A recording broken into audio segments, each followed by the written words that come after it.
Hello and welcome. My name's Karen O'Connor and you're listening to the amazing Menopause, Marriage and Motherhood. Today I'm talking to Mandy Spooner, and I discovered Mandy a few weeks ago. She talks about natural health, and the thing that really interested me was this about getting rid of toxic elements. I've just been up on holiday in Port Douglas, and the only thing I'm actually allergic to in the entire world is black mold. And it's rainy season up there, and there is black mold everywhere. So, of course, as soon as I got there, I got really sick and ended up having to come back quite early. So, welcome, Mandy. Thank you. Thank you for having me. Oh, so excited. Tell me a little bit about yourself. Tell me a bit about your background and how you ended up where you are now.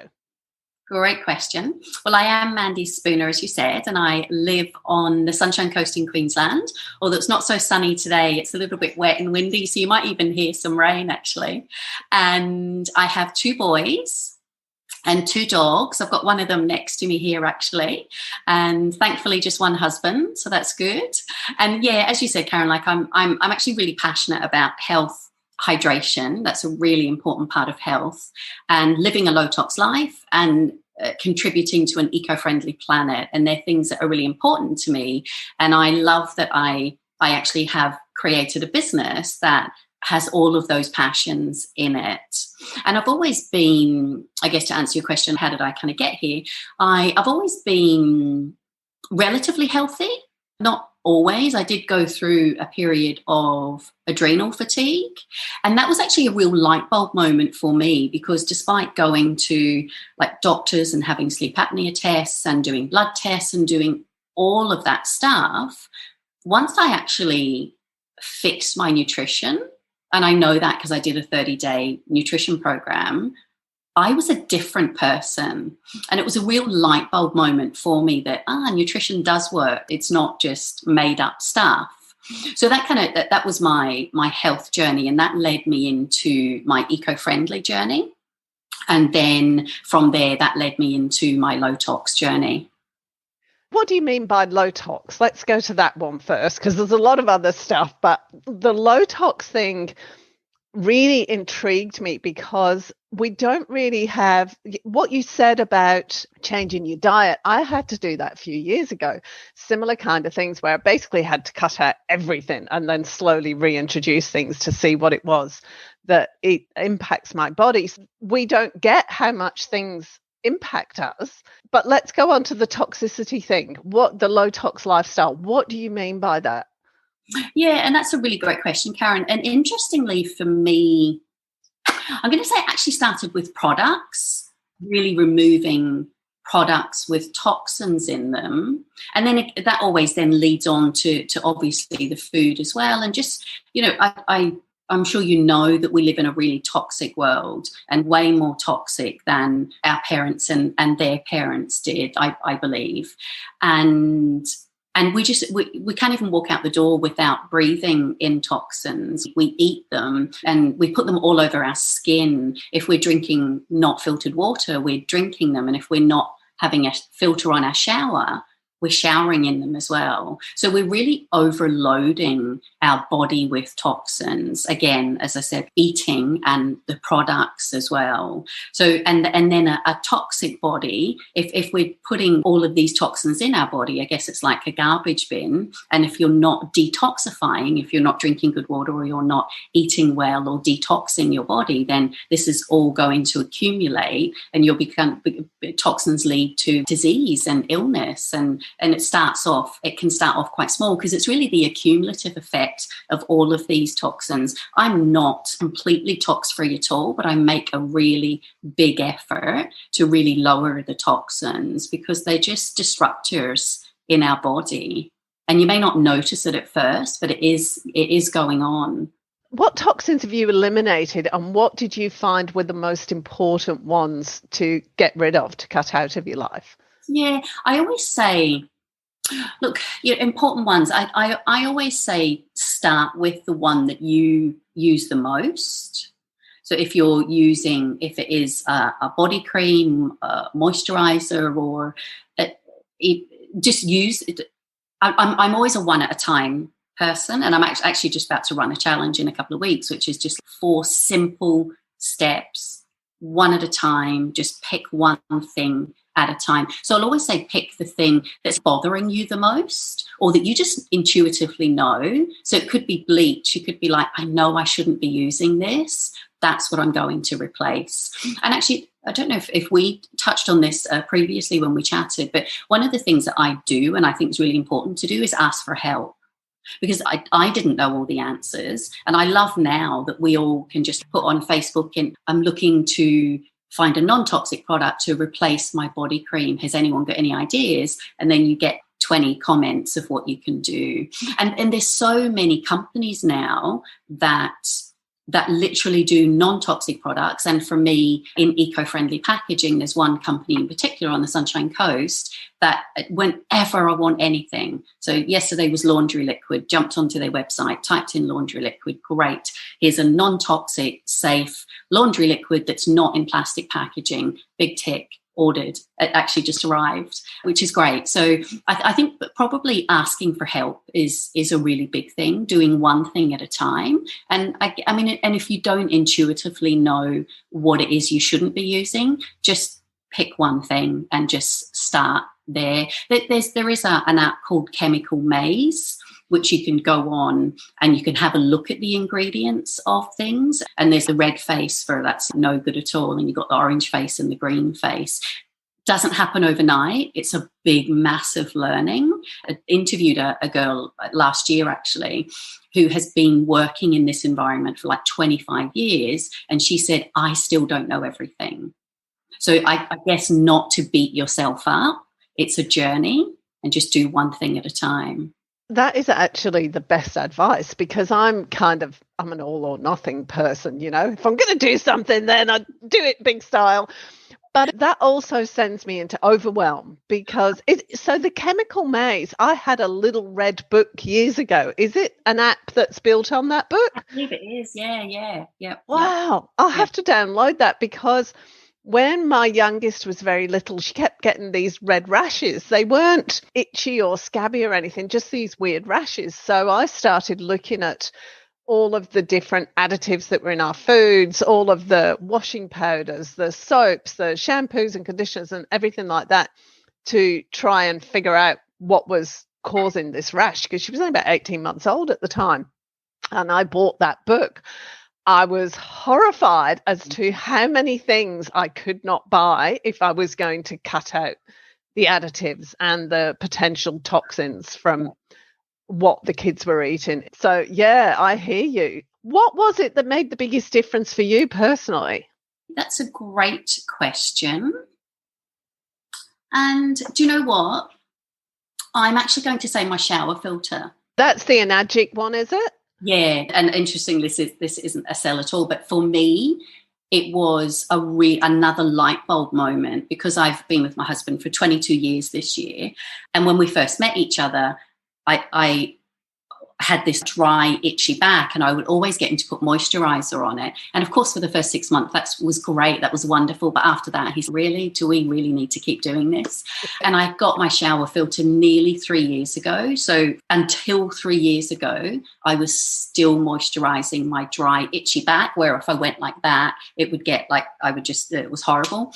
And then I got my shower filter, and hand on heart, within 2 weeks, I remember distinctly laying in my boy's bed, and I went to give him a cuddle, and I went, oh, that's weird. Oh, and literally it transformed my skin. So for me personally, that was the biggest thing for me. And I know that not everyone has that skin, but it was a real light bulb moment that whilst I'm eating well and reducing toxins and really reducing plastic bottles and, you know, the leach chemicals and all that sort of stuff, so really reducing all of that, I was still actually showering in toxic chemical chlorine water. Yeah. I don't think we realise, do we? Because I was a fairly high-level swimmer, and the number of swimmers who had the black eyes, the black bags under their eyes, and it wasn't from tiredness. It's from being in the chlorine all the time. Wow. God, that's quite scary, isn't it? And I love what you said before, Karen, in terms of all or nothing. That is my personality. So for me to say to someone, do one thing at a time, and I have done that, which is really good, because you would drive yourself crazy if you wanted to change everything at once. Just, you'd drive yourself mad. I think you do. And it's also, I think it's kind of like going on a crash diet. You're never going to be able to stick at it because you're going to miss things. But if you cut things out one by one so that you don't feel that you're being deprived, just habits are changing. And because if we're talking about food, your whole requirements for food change over time when you start eliminating the stuff that doesn't feel good. I couldn't imagine now going eating a meat pie or anything. And I love pies. I've got to say, I love it. But I also know how rotten it makes me feel if I eat a shop bought pie of any kind. Obviously, the better quality ones, it makes a difference. But to say to somebody whose diet consists of a lot of that, you've got to change all that and cut it all out, which I have done. I've got to say, I've said that to quite a few people, but you can't do it. It's not something you could do easily, I suppose. Yeah, I totally get that. And I think just the one thing at a time, but I think also with food, and I certainly find this with my body, I'm very in tune with my body, which is really good. So my body will literally tell me what it doesn't like or want anymore. And sometimes it takes me a little bit of time to go, oh, okay, I get you now. But I think our bodies are really good at telling us what it can't cope with. But we're not used to listening to our bodies. That's we're right. not taught to listen to our bodies. As we're growing up, it's not like people say to us, how do you feel after eating that? Do you feel okay? I know it might have quenched something emotionally for you, but how do you feel physically? We're not taught to analyze that. So people are completely disconnected from their bodies. Yeah. How do you get them to connect, or do you get them to connect? No, do you know what? I haven't, but it's such a good question. And you're so right in that we weren't brought up that way. But my boys, I speak to them about that, about how do you feel, and they're really good at coming to me now and saying, I don't feel great after that, or I don't like that, or so they're really good at that, which is really good. And I think it's a really good thing to do, is to be in tune with your body. And I haven't always listened to my body, but it's always right. I'm learning that. Yeah. So what did you used to do, and why did you end up here? With my low tox, or do you mean business-wise, or? Both.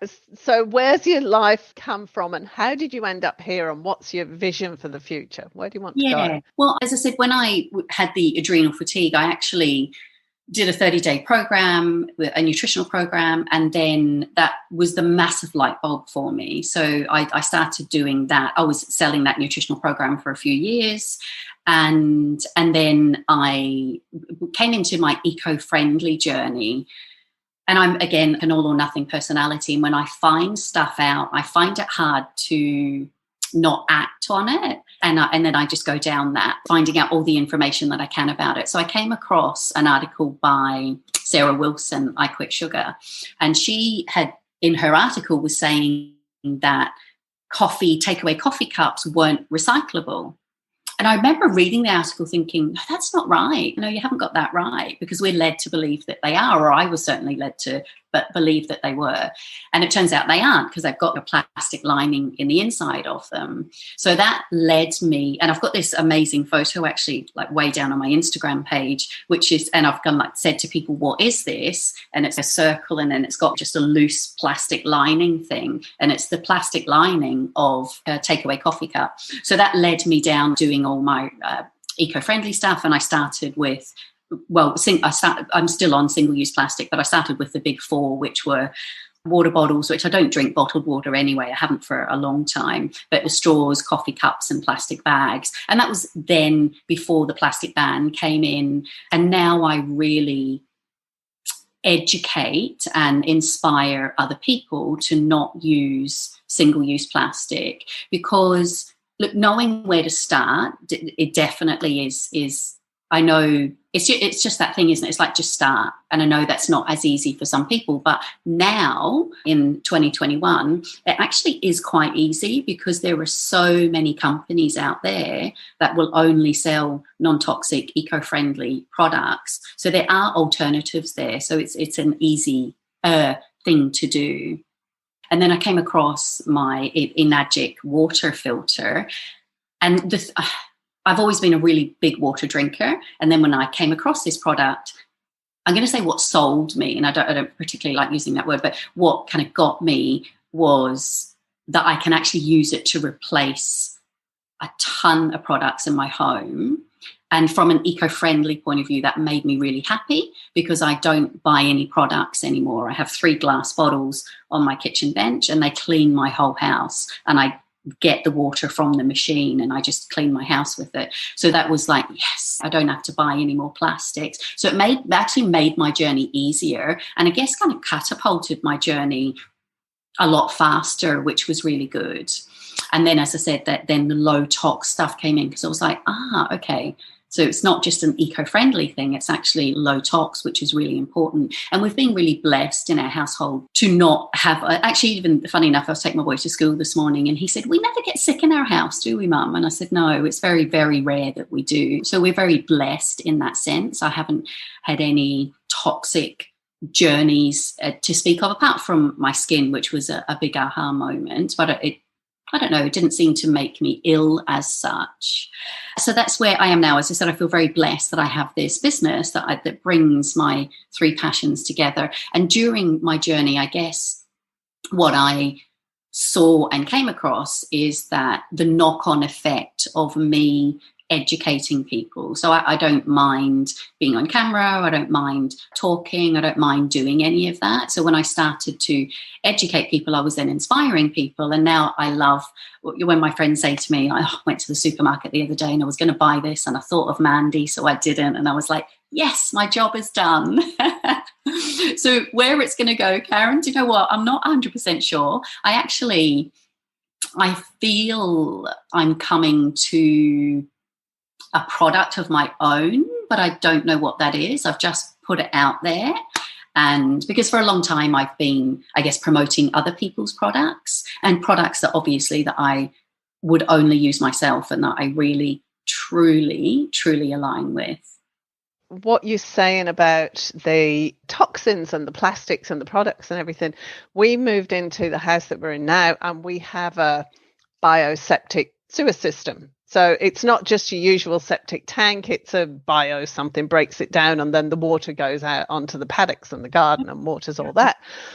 The number of products that you can't use in order to allow that system to work is phenomenal. No floor cleaners. I mean, you probably know all this, but no floor cleaners at all. If I want to mop the floor with any product, I have to go and tip the water down the driveway so that it doesn't go onto the garden because it can't go into the septic tank. Yeah. I mean, I'm quite fortunate because I use Enyo stuff as well, and I've got an Enagic machine. So that's all my stuff taken care of. But I was so shocked because even all the environmentally friendly products, you still can't use them if you got this, I can't remember what it's called, a bio something system. You can't use it. So it was really interesting. I didn't know all that, quite apart from the plastics. And I've got to say, I've got a lot of plastics in my house, and that was the other thing. Coffee cups. I'd often wondered when you said that about them not being recyclable, I often wondered when you go in the shopping centres and they've got the bins and they have recyclables and non-recyclables, and the takeaway cups are in the non-recyclable. I'm like, no, they're paper. Never even thought about the plastic lining. Yeah, it's a big problem. It definitely is. Can I ask you, and I can delete this bit if you're not interested, what caused the adrenal fatigue? I believe it was my boys were young at the time. So I think they were about 2 and 3.5, or they might even have been a little bit younger. And I was working, I'm a graphic designer, and I was working for myself and doing that. And this was years ago. So let's just say, it was about probably 7 years ago. Actually, they would have been older.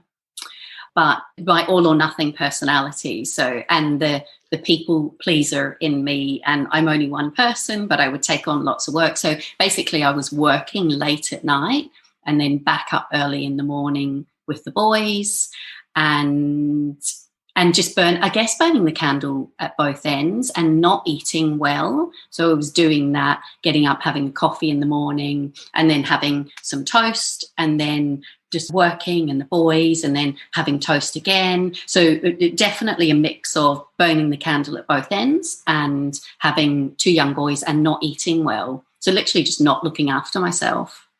And it's interesting, isn't it? Because that's the accepted thing, is we burn the candle at both ends. We just push. We feed ourselves things to help us push. The energy drinks, the Red Bulls and those kind of things, as far as I'm concerned, they should be banned. They are appallingly bad for you. Why would you want to drink 7 or 8 shots of coffee at once? I can't even drink. What I found, because I've got 4 kids, and every time I got pregnant, coffee was one of the first things that I went off. Yeah. So, and that was interesting, actually. I hadn't even thought about this till now.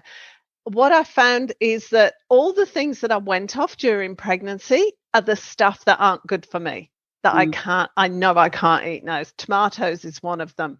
Well, actually, any of the deadly nightshades. I couldn't eat a lot of the stuff that I would normally enjoy eating. And I never drank a lot of coffee, but coffee was the first thing. And every child I had, my coffees got weaker and weaker after each child, until after the 4th one, I have a decaf cappuccino or something, and I've splitting headache for the rest of the day. I just cannot take it at all.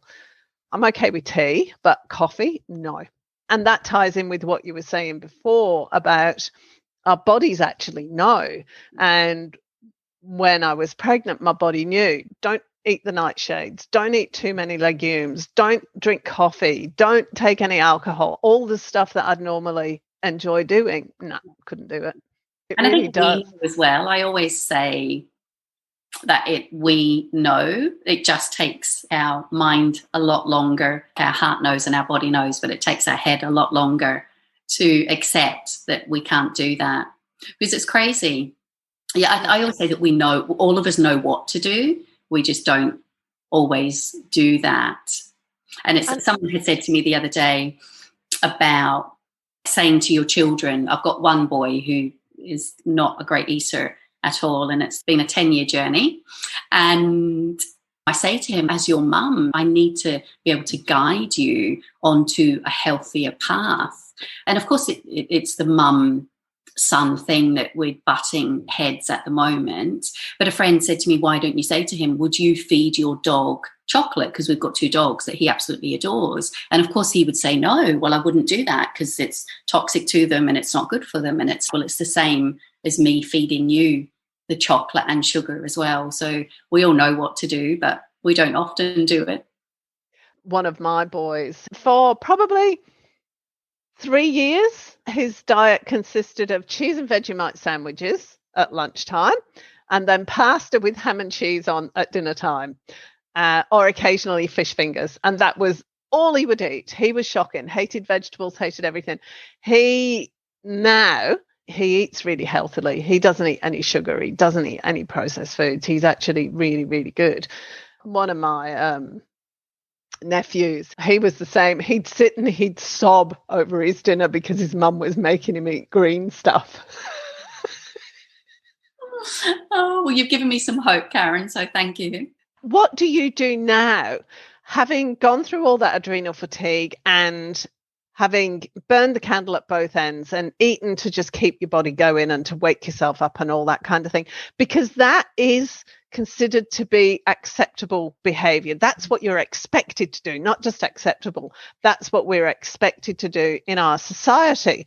And there's more and more people who are going, yeah, it's not working. It's actually really bad for you. I don't want to do that. What were your thoughts on that, and how is your life different to how it was before? Yeah, I love that, because I mean, a lot of people say that we don't know how good we are really designed to feel. And when you have that moment where you're like, this is what my body is actually supposed to feel like. This is the energy that I'm actually supposed to have. It's a real like moment. And for me, I don't ever want to feel like that again. And again, because I am so in tune with my body, I am so much better at going to sleep at a reasonable time. And of course, there's times where I'll get my second wind, and if I've got something to do and I really want to finish it, then I will finish it. But I'm so much kinder on myself. And food-wise, again, listening to my body, I know what I can and can't eat. And I'm even starting to get to the point, which is a bit of a shame, and I'm battling with this one, that bread's not doing me any good either. So just trying to break up with bread at the moment. So yeah, look, I feel so much better. And again, said it a couple of times, just being in tune with my body, I can feel and see. I can just feel the signs coming on. And I'm like, okay, I know what I need to do. Just get some salad into me, get some good sleep, drink tons of water as I do, because I know how good I actually am designed to feel. And I don't want to just accept. I have a morning coffee, just my ritual. I do love it. I know they're acidic, and I know they're like, it's not the best drink to have, but I do love it. But I won't have another one, even if I am tired in the afternoon, which is quite rare, because I really have got myself to a really nice balanced energy, which is really good. I don't often dip, which is really good. And when I do dip, I know that I need to change something. So, and just, do you know what, Karen? I am far from perfect. I am not eco-friendly 100%. I've got a little bit of plastic bottles in my house, but compared to what I could have, and certainly on low tox as well, I make a really big effort, but I'm far from perfect. Love a glass of rosé, and over January had quite a few glasses of rosé. But just really balancing it out and being more good than not so good. One of the sayings that had a massive impact on me was the one about, there was a guy standing on the beach and he was throwing sea creatures that had been washed up in a storm. He was throwing them back into the ocean, and somebody said to him, you can't do all of them. You can't make a difference to everybody, to everything. And he said, well, I made a difference to that one, as he threw it into the ocean. And that's what you're saying basically here. Just do one little bit is better than not doing one little bit at all. Definitely. That's beautiful. I really love that. I have heard that story, and I don't know if you actually shared it with me, but I have heard that, and that's really beautiful. Yeah, that's really lovely, and it's so true. Because I know a lot of people don't start, it's a going on a diet or whatever, and they'll say, oh, well, I've eaten a cake this morning, so there's no point, I'll just carry on feeding myself and I'll start tomorrow. Whereas now, after all the stuff I've done, and you're probably the same from what you're saying, I'd just go, okay, eating the cake, but I'm still going to carry on eating to make myself feel good, rather than putting more stuff in to make things even worse. Definitely. Well, it takes a bit of time to start that Monday diet. So I relaxed and had a great January, and that was really lovely. So it was like, okay, February, let's get back into it. But from the 1st of February, I wasn't great. It was that gradual, and now I'm back on track. But it takes time, even when you know what to do, to get back on track. And in terms of diet and everything, we're all different. I hate all this stuff. Try this diet. This is the answer to everything. No, it's not. I'm like you. I've got very dry skin and joints and everything, and I need a lot of oil in my diet. I've tried a low-fat diet. Worst thing I ever did. Well, no, apart from vegan diet. Vegan diet was the worst thing I ever did, because legumes are really bad for me, and soy's the worst thing, and wheat. So all the protein that I could normally get from a vegan diet is actually doing me more harm than good. Yep. So my diet is meat and vegetables with a fair amount of oil in it. Yep. That's what suits me. It doesn't suit everybody else. And I think we can all detox, but we've all got to learn how to listen to our bodies. How did you learn how to listen to your body? What happened that made you, what is the experience for you when you listen to it? The adrenal fatigue experience, and that light bulb moment of, so nutrition does work. And then over the years, as I started taking things out of my diet, I don't eat eggs anymore, and I don't eat meat. I'm a vegetarian. but I love eggs and cheese. So going vegan is not something that I want to do now or whenever, I don't know. But eggs weren't agreeing with me, and I was obsessed with eggs, obsessed. Just love them. Anyway, anytime, love them. But I was noticing that they weren't agreeing with me. And I was feeling really tired after I was having eggs. But I kept ignoring it and ignoring it.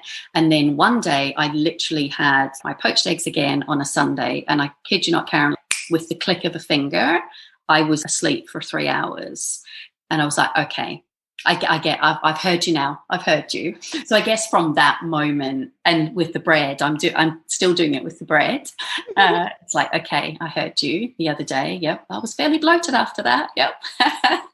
So it's as I said, we all know what to do, but we don't always do it. So I'm again far from perfect in that sense. But it's really in tune now with my body. And it's like, okay, I know what I need to do. So for you, it might be a bloatedness or a tiredness. Yeah. How amazing is our body, though? Mm. Amazing. It actually blows my mind. And I don't know if I said this to you, but sometimes I can't think about how amazing our body is, because it just blows me away how it just keeps going, and we abuse it, and we pour toxins in it, and we turn it acidic and all of this sort of stuff. And it still tries the hardest for us. It does, doesn't it? I hadn't actually thought of that. But yeah, we do really abuse it and treat it appallingly badly. Yeah. And it just keeps going. It just keeps trying to do its best. Yeah. And that's what it is. It just tries to do its best, doesn't it? Until we've caused so much disease or so much acidity in our body and stuff that it has to crash and say, I can't go anymore. I need some help. What is the difference water's made for you? Because I know you've got the Enagic water filter. I've got an Enagic water filter, so I've kind of glossed over that. But most people don't have one. Explain what the water filter does and what impact, not the shower filter, but the actual drinking water filter, what impact that has had on you. Yeah, so I love that you have one. It's amazing. And I've always been a really big water drinker, but I never understood that not all water is created equal. And it's like that once, we don't know what we don't know. So once you start learning something, like with the eco-friendly and the takeaway coffee cups, it's then Dr. Google. What would we do without Google? Not even Dr. Google, but Google. What would we do without Google? So I went on to learning about water. And you may know this, Karen, that on our survival needs list, water is actually the second thing that we need. So we need air, then water, then nutrients. So we can survive weeks without food, but only days without water. So that's how fundamental it is to our health. Every cell, organ, and tissue in our body require water to function. And if we're not giving them the water, then they aren't able to function. So that's just really simple. But the Enagic water, so it's an ionizer, as you know. So it does filter your water. So it's a two-stage. Stage 1 is filter, and stage 2 is where it ionizes your water. So your filtered water goes over in this particular model, the titanium plates, which are dipped in medical grade platinum. And it creates antioxidant-rich water that's super hydrating, so it actually gets into your cells, and it's alkalized water as well. And then, of course, we have the cleaning element of it, because it creates acidic and alkaline waters. You can use the other pH waters to replace products around your home. And as I said, when I bought my machine, that was the bit that I was sold on, because it was the eco-friendly side. But always been a really big water drinker. And I had a girl actually phone me just this week, and she was literally, why did I wait so long to buy this machine? She said, I've heard you go on about how hydrating it is and that it gets into your cells. She said, I don't have any sloshing in my belly. When I drink it, I don't even feel it sitting in my belly, because it's really getting into my cells. So for me, it's been amazing, because I know that it's getting into my cells, and I know that it's detoxifying. And one of my boys, interestingly, who was the one in the car yesterday when I was taking him to school, and he said, Mum, we never get ill. I used to call him my sick child. And just before I start, I'm not making any claims at all. As you said, all our bodies are completely different, but they all do need water to function, and everyone has different responses. But I used to call him my sick child, and vomiting was his thing, and he would always have a cold. And when I was working in an office, it was literally like, oh, I hope he's going to go to school today, or this week, I wonder if he's going to get to school, and stuff like that. And I kid you not, and again, not making any claims, but when we changed his water, but about a year later, it was actually my husband said, when was the last time Cam was off school? And I said, do you know what? I was literally just thinking about that the other day. Water is just vital, so vital. Without water, we go into dehydration, constipation. These are just the little things. And then it just really leads into, I believe, and I'm not a nutritionist or expert or anything, but I do believe that dehydration and the lack of water really is the cause of it's the unrecognized cause of a lot of illnesses. And the quality of the water. Yes. The additives that are in the water. My daughter, my youngest, is at school in New South Wales, a small country town, and they get a lot of algal bloom in the dam there. We were on a property and we had access to the dam water, and I phoned up the council, said, can you recommend a filter to get rid of the algal bloom? And they told me the only thing they recommended was a chlorinator. I'm not going to put chlorine in my water, especially not when I've got a rainwater tank, because we're from Western Australia and you get bore water there, and they have these fabulous filters, and most of them are UV, so you might have to put it through a carbon filter and then put it through a UV filter to break everything down. But it comes out as clean, drinkable water. So in the end, I just phoned up somebody in WA and said, okay, we've got this with algal bloom. What do I do? And they told me what filters to get. Mm-hmm. There is no need to put chlorine in the water, but it's the acceptable thing to do. Keely comes home from school and her hair's gone green, and she's drinking that water. And there's nothing I can do about it. She's at school. But it's something that people accept. That's the norm. And I'm quite horrified by it. Well, I love that we're talking the same language, and going back to toxins, we're just loading our body with toxins as we're drinking. It's crazy. Yeah. She's not even going in a swimming pool, and the water's so chlorinated it's turning her hair green. And she's drinking it. As you say, not all water is created equal, and it's a real, I don't even know what to say. I was going to say it's a real shame, but stronger words, that is what we're given to drink. You said you've got a challenge coming up about a week after this goes out. Awesome. Tell me about that. Tell me how people can register for it. I'll put the details up on the webpage that comes with the podcast so people can connect with you, but talk me through it. Oh, that's great. Thank you so much. Well, what I'm going to do is do a low toxin eco-friendly challenge. So I really want to hold people's hands through this, but I want to make it really simple. And it actually started as a 3-day workshop, and I put everything together, and I've got a beautiful virtual assistant, love her to bits, and she put everything together. And then I said, I'm not loving it. Just leave it with me. And then we changed it to a challenge, which was a lot longer, 20-day challenge.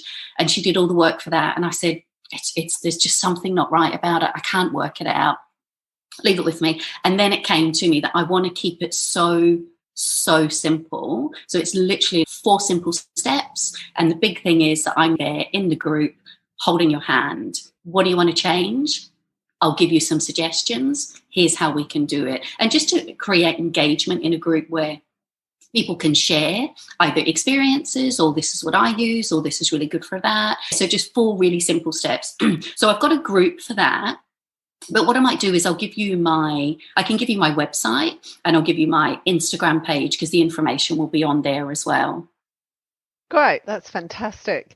It's actually really good because it's that one step at a time. It's providing that information that you were talking about, the suggestions and everything. I think it's a great And that's what step 1 is. Go into your bathroom, get all of your products out, take a photo. And then it's step 2, then step 3, and step 4 is repeat step 1 to 3. So I'm keeping it so simple. And if someone changes one thing or 2 things, then it's the start of the journey.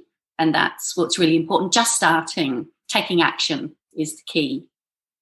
Thank you so much, Mandy. I've really enjoyed this. Me too. It was really good.